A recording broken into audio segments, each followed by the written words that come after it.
इसमें काला काला फ्लावर समझे क्या?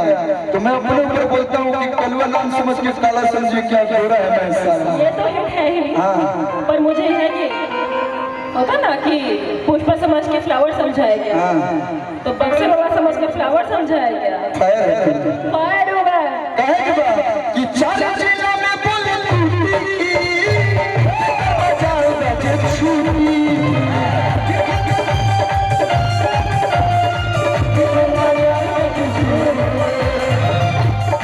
मरे से काहे नहीं डरता, छोटी में गलती तू करता।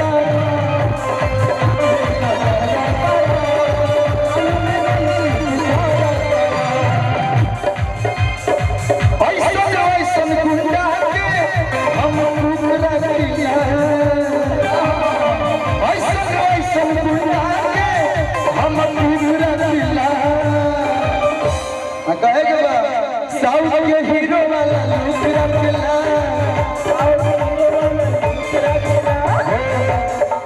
एगो बॉलीवुड में कौन है सल्लू, और साउथ में भोजपुरी में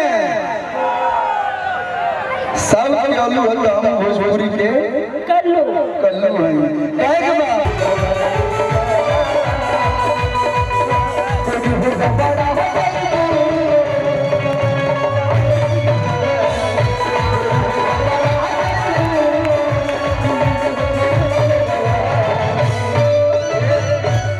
अभी आप लोग के बीच में सुश्री अनुपमा यादव जी भी उपस्थित हो चुकी हैं।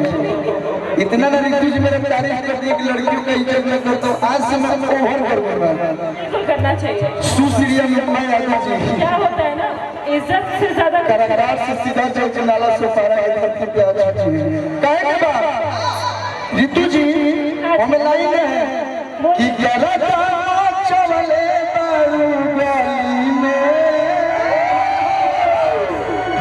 एने वाला हमारे भाई लव यू हमें भाई बुझा के मेरे किसी आई वाले सामने से भैया लव यू उधर बोल लव यू, तनिक कस के लव यू बोले ना, लव यू भी बोलेगा। Love you I love you, I love you. क्या है कि ग्यारह चवले बारू गली में, कहीं में गिरल बुढ़ावा मतलब नाला से पर मतलब नाला गाएंगे, नाला से पर मतलब नाम में नाला एक भी नहीं दिखता है। कहे के बाद गली में